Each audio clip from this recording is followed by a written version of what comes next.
आज मु आपण मानक सहित सुजी रे तैयारी गोटे रेसिपी शेयर करी जहाँ आपण मैंने गोटे प्रकार बिस्किट कहींपरे। आज रेसिपी को आपण मैंने थरे बनइले 3 ରୁ 4 मास आराम से स्टोर करी रखिपारे। देखापी जी बढ़िया लगुच खावाई से सुआदिया ता सहित बनइबा बहुत ही सहज। नमस्कार, मु रश्मि यूट्यूब रे आपण समस्त को स्वागत। आज रेसिपी बनवाई तो ये देखिपे मुझे गोटे छोट ताटिया गोटे ताटिया नहीं जाइए सुजी सबू जिनस मापिवाई प्रथम आप गोटे मेजरमेंट वाला जगह सेट करेंगे। एमती छोट ताटिया हो कि चाह पिया कप हो कि ग्लास हो सबू जिनस को सही जगार मापिकी ही आपण मैंने यूज करेंगे। तो ये सुजी को आम गोटे ग्राइंडर जार देदेबा आर गोटे पाउडर आम बनई नबा। सुजी देला बेले आपण मान पाखरे जो सुजी थी सरुदाना वाला हो कि मोटा दाना वाला से ही सुजी को नहीं आपण मैंने यही रेसिपी को बन पारे।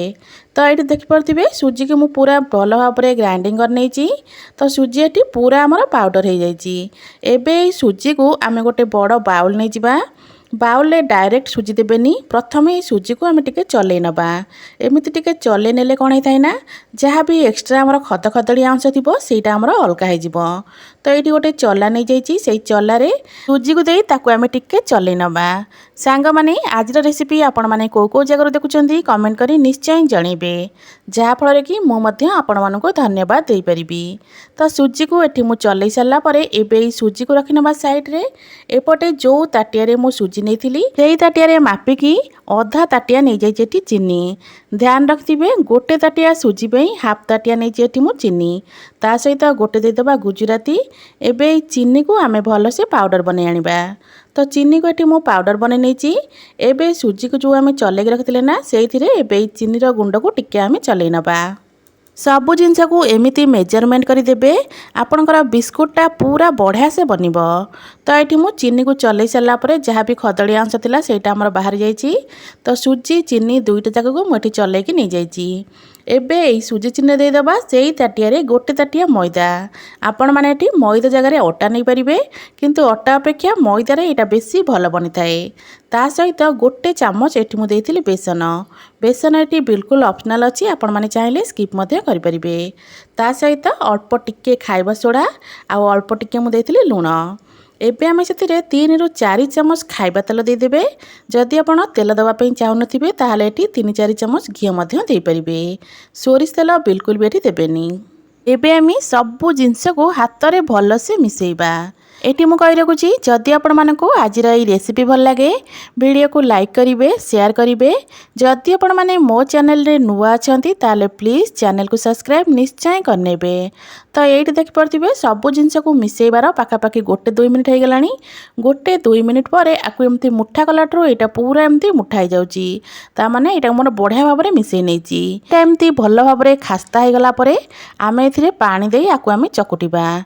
तो ये मन रखिथे पानी एका सांगे बिल्कुल भी अधिक देवेनि अल्प टिके टिके पानी को एमती छिंची छिंचिका आपको आम चकुटिबा। आपको एमती चकुटिकिना जो डोटा को आम बनइबा ना आम जमती रुटी पे अटा को चकटती से टाइप आपको चकटिकिना आर गोटे डो आम बनई नबा। तो ये देखिपे मु अल्प टिके टिके पानी छिंची छिंची आपको चकुटुची। आपको चकटिबा बहुत कम पानी लगी थाए। जो चीनी को आम पाउडर बने देचे से पानी बाहर जितेबाला आपको आम चकटिबा। तो बहुत कम पानी रे एठी आपको मु चकटिकिना रेडी कर नहीं। तो ये आमर सुजी मैदा चीनी को भल से चकुट नहीं। एबे आपको आम कौन करवा ना 5 ରୁ 10 मिनिट पे रेस्ट रे छाड़िबा। जेहेतु आम सुजी देचे सुजी टिके आमर फुलिब से आपको आम कभर कर देगी 5-10 मिनिट छाड़ीदबा।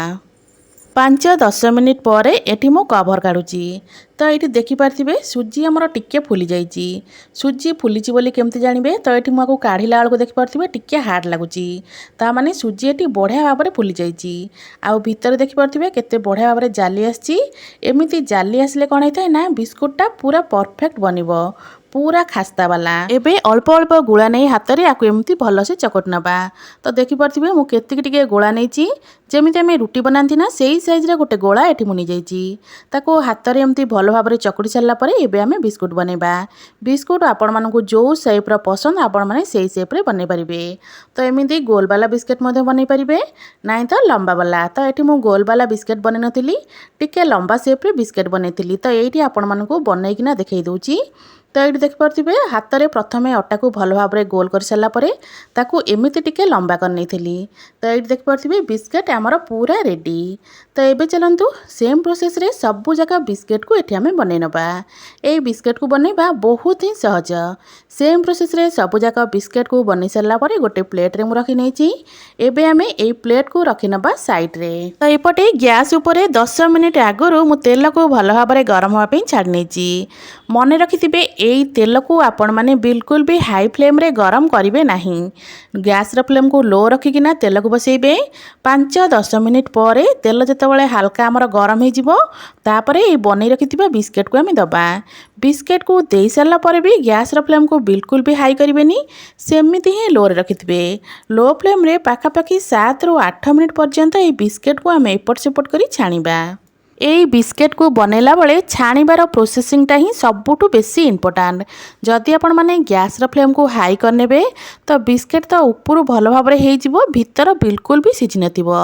जेहेतु बिस्किट को मुझे टिके मोटा सेप रखी एटा पूरा भल भाव में हवापाई पाखापाखि मते 7-8 मिनिट पर्यंत समय लगिबो।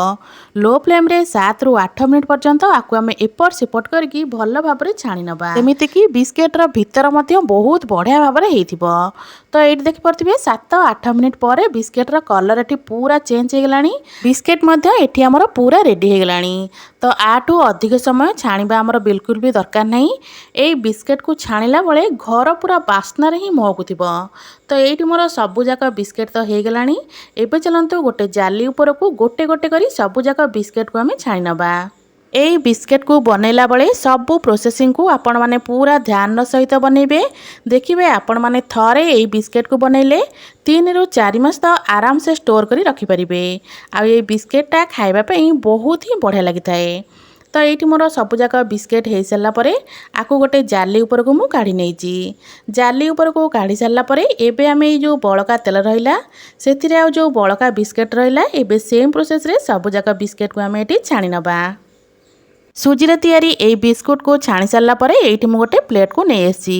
तो ये देखिपे देखापी केते सुंदर लगुच खावाई सेतिकी ही स्वादिया लगी थाए। आशा करुँची आपण मानू आज रेसिपी निश्चय पसंद आसथिबो। पुणी आसीबी गोटे नुआ रेसिपी नहीं। से पर्यंत रोची नमस्कार। जय जगन्नाथ।